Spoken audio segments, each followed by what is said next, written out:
शहर में होते जुर्म की दास्तान, बढ़ते अपराधों के पीछे का सच, साइबर क्राइम के जंगल में फंसते लोगों की कहानी, रिश्तों को शर्मसार करती हकीकत। रहिए न बेखबर, देखिए अपराध जगत की हर खबर सिर्फ और सिर्फ यूसी क्राइम फाइल। नमस्कार, आप सभी का स्वागत है नागपुर सहित विदर्भ की अपराध जगत की उन खबरों पर जो इस हफ्ते की सुर्खियां बन गई। शहर में इन दिनों अपराध का ग्राफ बढ़ ही रहा है, जिसमें हत्या जैसी खूनी वारदात तो अब रोजमर्रा की बात जैसी हो गई है। जहां इस हफ्ते कुख्यात अपराधी अबू खान के छोटे भाई को क्राइम ब्रांच ने गिरफ्तार किया, तो वहीं बाकी तस्करी मामले में कई तस्करों को भी गिरफ्तार किया गया। तो दूसरी तरफ एक 17 वर्षीय किशोरी के साथ गैंग रेप का मामला सामने आया, तो वहीं सोशल मीडिया पर दोस्ती के बहाने धोखाधड़ी की शिकायतें भी सामने आई। हर ओर शहर में क्राइम का बोलबाला है, जबकि सेक्स रैकेट के मामले भी दिन ब दिन बढ़ते ही जा रहे हैं। वहीं गंगा जमुना पर लगे प्रतिबंध पर शहर पुलिस पर भी सवाल उठाए जा रहे हैं, जो पिछले काफी दिनों से शहर में सुर्खियों का विषय रहा है। इन घटनाओं पर अंकुश लगाने के लिए नागपुर पुलिस आयुक्त अमितेश कुमार पूरी कोशिश में जुटे हुए हैं। तो इन्हीं बातों का उजागर करता हमारा आज का एपिसोड क्राइम फाइल। फर्जी दस्तावेज की मदद से प्लॉट पर कब्जा कर हफ्ता वसूली करने वाले कुख्यात ड्रग तस्कर अबू खान के भाई नसीम और छोटू खान को नागपुर क्राइम ब्रांच की टीम ने इस हफ्ते गिरफ्तार किया।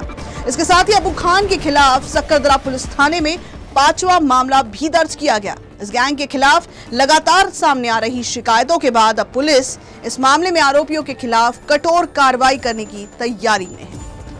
ताजबाग परिसर में सीपी अमितेश कुमार की मोहल्ला मीटिंग के बाद कुख्यात ड्रग तस्कर अबू खान के खिलाफ मिल रही शिकायतों का सिलसिला थम नहीं रहा है। आबू गैंग की दहशत के कारण अब तक पुलिस से अपनी शिकायत नहीं देने वाले लोग भी क्राइम ब्रांच में कुख्यात गुंडे के खिलाफ अपनी शिकायतें लेकर पहुंच रहे हैं, और इसका श्रेय सीपी अमितेश कुमार द्वारा ताजबाग परिसर में मोहल्ला मीटिंग के दौरान नागरिकों को पुलिस द्वारा दिखाया गया भरोसा ही है। मीटिंग के दूसरे दिन ही अबू खान और उसके अन्य साथियों के खिलाफ सक्करदरा पुलिस थाने में मामला दर्ज किया गया था। अब तक अबू खान और उसकी पूरी गैंग के खिलाफ 5 अलग अलग मामले दर्ज हो चुके हैं, जबकि पुलिस को अबू खान का भाई नसीम उर्फ छोटू खान हाथ लगा है, जिसे कोर्ट में पेश करने पर 3 सितंबर तक कस्टडी रिमांड भी हासिल किया है। इसी बीच सोशल मीडिया पर एक ऑडियो क्लिप वायरल हुई है, जिसमें अबू खान शिकायतकर्ता महिला से नाक रगड़कर माफी मांग रहा है। आज सुने क्या? बाजी मेरे खातिर माफ कर दीजिए, मेरे खातिर मैं नाक रगड़ के बोलता तुमको, तुम जैसा कान पकड़ के बोलेंगे, उठ बैठ करके बोलेंगे तो मैं अब भी आ जाता तुम्हारे पास। मेरे को तुमसे कुछ भी मेरे को वो नहीं है, मेरे को कोई एटीट्यूड नहीं बता रहे वहाँ पर बाजी। बस मेरे खातिर इतना कर दो बाजी, क्योंकि मालूम हो डिसिप्लिन लोग मेरा फायदा उठा लेंगे भाई। जबरदस्ती मेरे को नहीं क्या, मेरी बेटी की शादी है। और उसके खिलाफ पुलिस से शिकायत नहीं करने की गुहार लगा रहा है। सक्करदरा पुलिस थाने में ताजा दर्ज हुआ नए मामले में पीड़ित अमजद हुसैन की ताजबाग परिसर में 6 दुकानें हैं।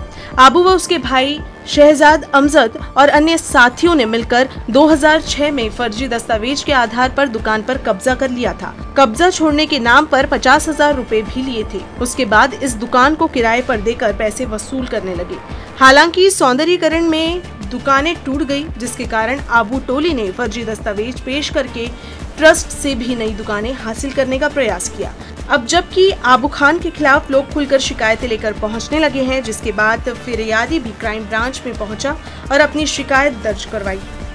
तक्रार येत आहेत, लोक बरेच आमच्याकडे येत आहेत आणि तक्रारीचा योग्य प्रकारे कॉग्निझन्स घेऊन गुन्हे दाखल होत आहेत। असे जे गुन्हेगार आहेत की ज्यांच्यावर 20-25 असे गुन्हे आहेत आणि स्वतः पूर्ण त्या ताजबाग एरियामध्ये मालकीसारखं वागत होते, पण लोक निर्भय होऊन पुढे येत आहेत। आपल्याला पण अशी काही कंप्लेंट असेल तर निर्भय होऊन पुढे यावं, जेणेकरून असे गुन्हेगार आहेत की यांना भविष्यात अशी कुठली संधी मिळू नये आणि कायद्यानं जे भारतीय संविधानानं जे अपेक्षित आहे अशा प्रकारची यांच्यावर कारवाई व्हावी आणि पूर्ण निर्भयतेचं वातावरण त्या ताजबाग एरियामध्ये व्हावं, असं अपेक्षित आहे। नागपुर के मानकापुर पुलिस थाना परिसर में रहने वाली एक 17 वर्षीय किशोरी के साथ गैंग रेप का मामला सामने आया। पीड़ित किशोरी के पड़ोस में रहने वाले एक आरोपी ने किशोरी के नहाते हुए छुपके से कुछ वीडियो बना लिए थे और उन्हीं वीडियो को वायरल करने की धमकी देकर आरोपी अपने अन्य 2 साथियों के साथ मिलकर इस घिनौनी वारदात को पिछले 1 साल से अंजाम दे रहा था। एक सामाजिक कार्यकर्ता की मदद से यह मामला सामने आया, जिसके बाद इसकी शिकायत पुलिस से की गई। इस मामले में शामिल तीनों आरोपियों को पुलिस ने गिरफ्तार किया और आगे की जांच शुरू कर दी। पुलिस से मिली जानकारी के अनुसार पीड़ित किशोरी 17 वर्ष की है और मानकापुर परिसर में रहती है। करीब 1 वर्ष पहले आरोपी नीलेश ठाकुर, जो कि पीड़ित किशोरी के पड़ोस में ही रहता है, उसने धोखे से बाथरूम में नहाते हुए किशोरी का वीडियो बना लिया था। एक दिन जब किशोरी अपनी ट्यूशन क्लास से घर जा रही थी, उसी दौरान पीड़ित किशोरी के वीडियो उसे रास्ते में रुकवाकर आरोपी नीलेश ठाकुर ने उसे दिखाया और उन्हें वायरल करने की धमकी दी। कुछ दिन बाद आरोपी नीलेश ठाकुर ने दोबारा उसे रास्ते में रुकवाया और वीडियो वायरल करने की भी धमकी देकर अपनी चौपहिया गाड़ी में बैठने को कहा। आरोपी ने उसे वहां से अपने दोस्त के घर लेकर गया और उसे शराब और नशे की गोलियां खिलाकर अपने 2 अन्य साथियों मंगेश खुड़के और आकाश खोटे के साथ मिलकर बलात्कार किया। मुलीचा अश्लील व्हिडिओ मोबाईलमध्ये होता, त्या ठाकूरनी तिला मोबाईलमध्ये व्हिडिओ दाखवला म्हणून ती मुलगी खूप घाबरली होती। हे 2020 पासून घटना आहे, दिवाळीपासून। तर हे 1 वर्षापर्यंत घटना झाली आणि मुलीला एक नशिली औषध द्यायचे आणि तिला गाडीमध्ये बसवायचे, तिला धमकी द्यायचे, गन दाखवायचे। हा प्रकारे 1 वर्षभर हे घटना घडत गेली। त्या मुलीला 3-4 लोक असे होते की ठाकूर नावाचा होता आणि दुसरा मंगेश होता, आशिष होता। हे लोक आणि मंगेश जो होता तिचा आत्ता बहिणीचा नवरा होता, याला सगळं काही माहिती होतं। हा वारंवार तिला टॉर्चर करून तिला रूममध्ये न्यायचे आणि तिच्यासोबत अश्लील हरकत करत होते सर। एक कोणाची मुलगी राहो, ती आज 15 वर्षाची 16 वर्षाची मुलगी आहे, तर अशा मुलीला एक ब्लॅकमेलिंग करणं, तिला मोबाईलवरती अश्लील फोटो दाखवणे आणि तिच्यासोबत ह्या अशा सगळ्या गोष्टी करणे म्हटलं म्हणजे माझं म्हणणं हेच आहे, अशा आरोपीला यांना फाशीची सजा झाली पाहिजे। खास बात, आरोपी मंगेश खुड़के के परिजनों ने उसे शहर से बाहर उसके नाना नानी के घर रहने को भेज दिया था। राखी के दिन जब उसके माता पिता उससे मिलने गए, तब उसके अपने परिजनों को आरोपियों की सारी करतूत बताई। उसके बाद नागपुर में आकर सामाजिक कार्यकर्ता से परिजनों ने पूरी घटना बताई और उसकी मदद से क्राइम ब्रांच के डीसीपी गजानन राजमाने से शिकायत की। तुरंत मामले की गंभीरता को देखते हुए डीसीपी राजमाने ने मानकापुर पुलिस थाने को जानकारी देकर शिकायत दर्ज करने के लिए कहा। मानकापुर पुलिस ने इस मामले में शामिल तीनों आरोपियों को गिरफ्तार कर लिया है और आगे की जांच शुरू कर दी है। पीडिताच्या तक्रारीनुसार पीडिता ट्यूशनला जात असताना तिचे ओळखीचे आरोपींनी एक व्हिडिओ दाखवला। ते व्हिडिओच्या आधारित तिला कारमध्ये घेऊन गेले, वेगवेगळ्या ठिकाणी जाऊन तिच्यावर अतिप्रसंग केला आहे, शारीरिक संबंध केलेत अशी तक्रार आहे आणि त्या तक्रारीवरून पोस्टे मानकापूर येथे 355/21चा गुन्हा नोंद आहे आणि पुढील तपास शुरू है। नागपुर जिले के खापरखेड़ा पुलिस ने दुष्कर्म के आरोप एक युवक को गिरफ्तार किया। सोशल मीडिया पर हुई जान पहचान के बाद आरोपी युवक ने पीड़िता को शादी का झांसा देकर उसका शोषण किया था। आरोपी विक्की और विक्रांत हाड़के काम ठीका रहने वाला है और वो शादीशुदा है। नागपुर जिले के खापरखेड़ा निवासी युवती का सोशल मीडिया पर आरोपी विक्की से जान पहचान हुई थी। बाद में दोनों ने अपने मोबाइल नंबर भी एक दूसरे के साथ शेयर किए। सोशल मीडिया पर हुई इस दोस्ती के बाद आरोपी युवक ने युवती को अपने प्रेम जाल में फंसाया और शादी का झांसा देकर उसका शोषण किया। पीड़िता जब उस पर शादी के लिए दबाव डालने लगी तो वो बार बार टाल देता था। बाद में पीड़िता को मालूम चला कि आरोपी विक्की पहले से ही शादीशुदा है और वो पीड़िता को धोखा दे रहा था, जिसके बाद खापरखेड़ा पुलिस थाने में शिकायत दर्ज करवाई गई और पुलिस ने आरोपी विक्की को गिरफ्तार कर लिया। कामठीला त्यानं त्या मुलीला आपल्या दुकानामध्ये बोलावलं आणि दुकानामध्ये त्यानं संबंध केला। त्यामध्ये आरोपीने तिला चाकूचा धाकसुद्धा दाखवला आणि शेवटी त्याने स्पष्टपणे त्या लग्नाला नकार दिला। सुरुवातीला या गोष्टीला त्यानं हे दाखवलं होतं की अनुमती घेतली होती तिची की बाबा मी तुझ्या लग्न करायला राजी आहे आणि लग्न करायची तिची संमती अशा प्रकारे मिळवून ते संबंधामध्ये उतरले। नंतर मात्र तिला असं वाटलं की हा कोणत्याही परिस्थितीवर लग्न करायला तयार नाही आहे आणि त्याला ते संबंध पण नको होते आणि त्यामुळं तिनं दिलेल्या तक्रारीवरून हा गुन्हा कायम झाला। नागपुर के हुडकेश्वर परिसर स्थित जूने सूबेदार परिसर में एक दिल दहला देने वाली घटना सामने आई। एक शराबी इंजीनियर ने अपनी ही 12 वर्षीय बेटी का गला दबाकर उसे जान से मारने का प्रयास किया। हालांकि समय रहते बच्ची के दादा को उसके चीखने की आवाज सुनाई दी, जिसके बाद उसे बेहोशी की हालत में अस्पताल में दाखिल करवाया गया और इस घटना की जानकारी तुरंत पुलिस को दे दी गई। पुलिस ने इस मामले में आरोपी पिता को गिरफ्तार किया और आगे की जांच शुरू कर दी। पुलिस से मिली जानकारी के अनुसार आरोपी 43 वर्षीय अतुल अतरकर है, जो कि अपनी 12 वर्षीय बेटी के साथ जूने सूबेदार परिसर में रहता है। अतुल पेशे से सिविल इंजीनियर है, परंतु लॉकडाउन में नौकरी छूट जाने के कारण उसे शराब पीने की लत लग गई थी। उसके पिता नरेंद्र कृषि विभाग में क्लास 1 ऑफिसर थे, जो कि रिटायरमेंट के बाद अभी उनके साथ ही रहते हैं। अतुल की शराब की लत के चलते उसकी पत्नी उसको छोड़कर चली गई है। उसकी पत्नी एक 8 वर्षीय बच्ची को अपने साथ ले गई है और अभी अपने पिता के घर में रहती है। घटना वाली रात भी अतुल शराब के नशे में घर लौटा था। पहले उसने अपने पिता के साथ गाली गलौज की, उसके बाद अपने ससुर के साथ भी फोन पर विवाद किया था, जिसके बाद वह सोने अपने कमरे चले गया। उसके 12 वर्षीय बेटी भी उसके साथ ही सोती थी। शराब के नशे में ही उसने अपनी 12 वर्षीय बच्ची का गला दबाकर उसे जान से मारने की कोशिश की थी। हालांकि बच्ची के चीखने चिल्लाने की आवाज सुनकर जब उसके दादा कमरे में पहुंचे तो वह बेहोश पड़ी हुई थी और उसका सारा शरीर ठंडा पड़ गया था, परंतु उसे उपचार के लिए अस्पताल ले जाया गया। होश में आने के बाद जब बच्ची से पूछताछ की गई तो उसने पिता द्वारा गला दबाए जाने की जानकारी दी, जिसके बाद इस घटना की जानकारी पुलिस को दी गई।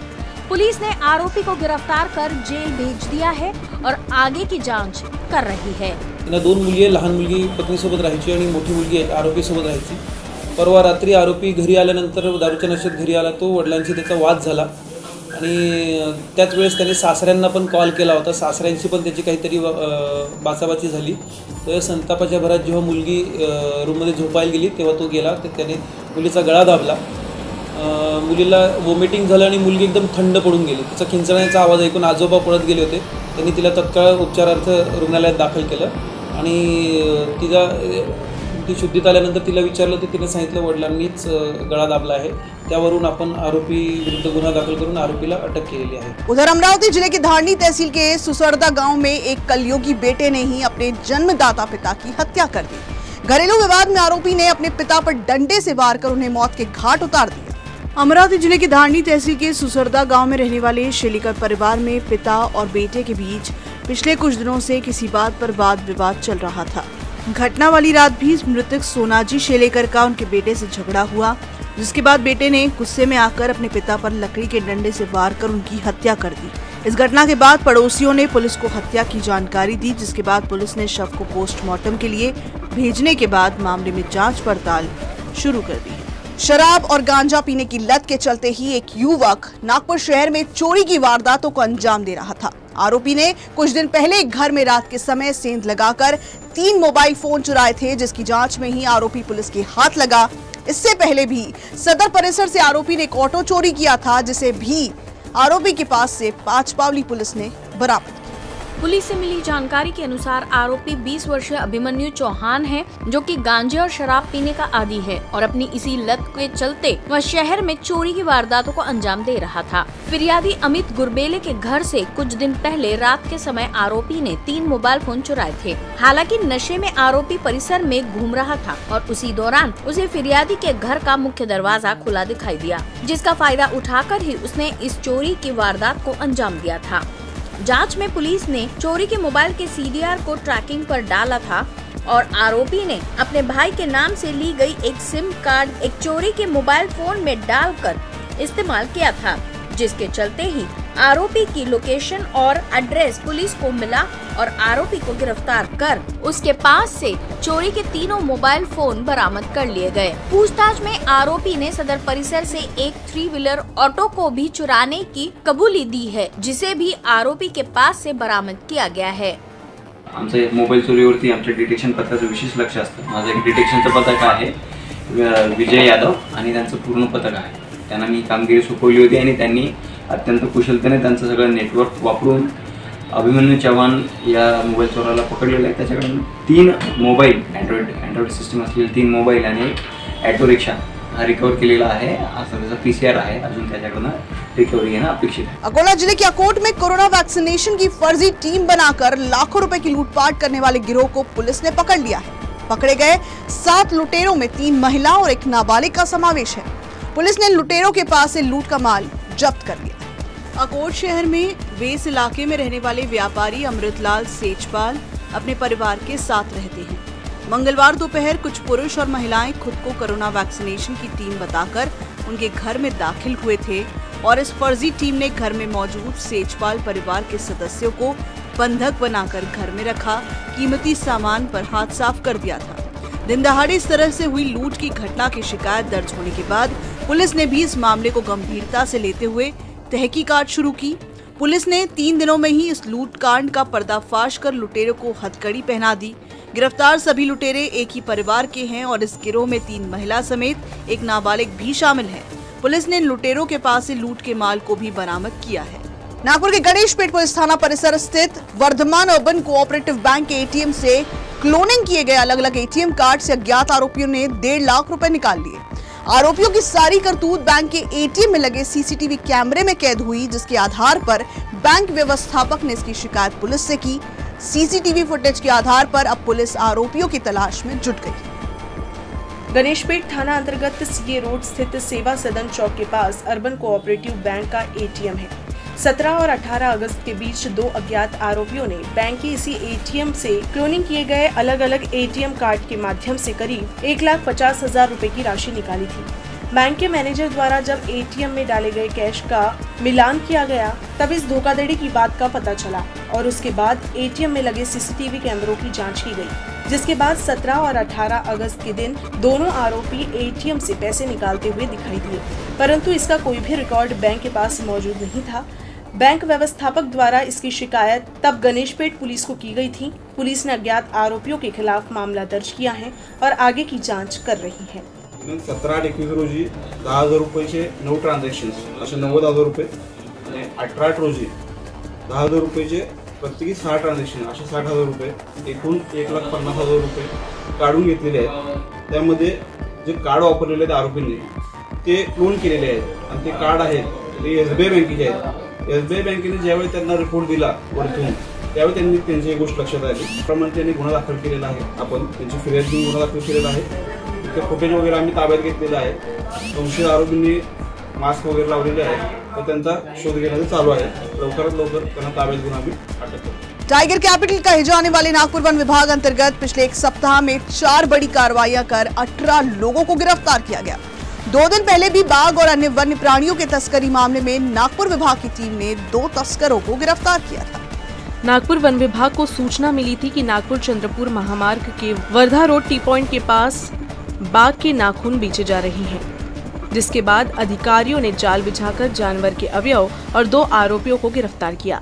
प्राथमिक पूछताछ में आरोपियों के साथ एक टीम मौजा रवाना हुई, जिसके बाद चंद्रपुर वन विभाग ने संयुक्त कार्रवाई करते हुए 2 और आरोपियों को हिरासत में लिया.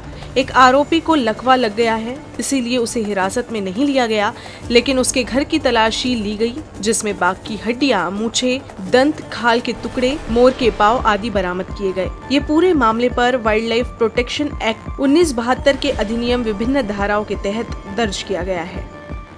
टाइगर के नाखून की तस्करी करते हुए हमने 2 आरोपियों को पकड़े. उनकी चौकसी के बाद उन्होंने 2 और आरोपियों के नाम बताए थे. उन 2 आरोपियों को नागपुर वन विभाग नागपुर और चंद्रपुर वन विभाग चंद्रपुर ये दोनों की संयुक्त कार्रवाई से मौजा पासगांव यहाँ जाकर उन दोनों आरोपियों को हम ताबे में लिए हैं. उनके घर की झड़ती में टाइगर के पार्ट्स के अलावा अन्य वन्य जीवों के अवयवों को भी हमने सीज किया है. नागपुर शहर के सकरदरा पुलिस की टीम ने फिरौती लेने के एक मामले में आरोपी को रंगे हाथों गिरफ्तार किया. छात्र के न्यूड फोटो को सोशल मीडिया पर वायरल करने की धमकी देकर आरोपी कई दिनों से छात्र से पैसे ऐंठ रहा था. हद तो तब हो गई जब मोटी रकम ऐंठने के चक्कर में आरोपी छात्र के घर पहुंच गया और उसके परिजनों से ही 50,000 रुपयों की मांग करने लगा. पुलिस ने आरोपी को गिरफ्तार कर लिया। पुलिस से मिली जानकारी के अनुसार फिरियादी सकरदरा निवासी विशाल पाटिल है। फिरियादी के 20 वर्षीय लड़के की पहचान मई 2021 में इंस्टाग्राम पर तन्वी नामक एक युवती से हुई थी। तब उस लड़की ने इस छात्र को फ्रेंड रिक्वेस्ट भी भेजी थी, जिसे छात्र ने एक्सेप्ट किया था। तब उनकी आपस में बातचीत भी होने लगी थी। तन्वी ने छात्र से उसके कुछ न्यूड फोटो मांगे थे, जिसे छात्र ने उसे भेजा भी था। कुछ दिन बाद ही छात्र के मोबाइल पर एक आरोपी का फोन आया था, जिसमें उसके न्यूड फोटो को सोशल मीडिया में वायरल करने की धमकी दी थी और बदले में पैसे की मांग की थी। आरोपी हुड़केश्वर निवासी रौनक वैद था, जिसने थोड़े थोड़े अमाउंट में छात्र से पैसे भी लिए थे। ज्यादा पैसे की आस लिए आरोपी सोमवार को फिरियादी के घर पहुंच गया था और उसके पिता और भाई को छात्र की न्यूड फोटो दिखाकर उन्हें वायरल करने की धमकी देकर परिजनों से 50,000 रुपए की फिरौती की मांग की थी, जिसकी शिकायत परिजनों ने पुलिस से की थी। जिसके बाद आरोपी को 50,000 रुपए लेते पुलिस ने रंगे हाथ गिरफ्तार किया है। मुलगी असल्याची संभावना करून त्याला त्याचे न्यूड फोटो पाठवायला भाग पाडले आणि ते न्यूड फोटो मी व्हायरल करेल अशी धमकी देऊन वेळोवेळी त्याच्याकडून पैसे घेतले आणि काल जास्त मोठी रक्कम तो स्वीकारायला गेला। त्या बाबतीत पोलीस स्टेशन सकरदरा येथे फिर्यादींनी माहिती कळवली। त्यावरून सापळा रचून त्या आरोपीला या गुन्ह्यात ताब्यात घेतले आणि नंतर अटक करण्यात आलेली आहे। तो अपराध जगत की कुछ चुनिंदा खबरों को पेश करते हमारी क्राइम फाइल के आज के एपिसोड में बस इतना ही। फिर मिलेंगे अगले हफ्ते, तब तक के लिए दीजिएगा इजाजत। नमस्कार।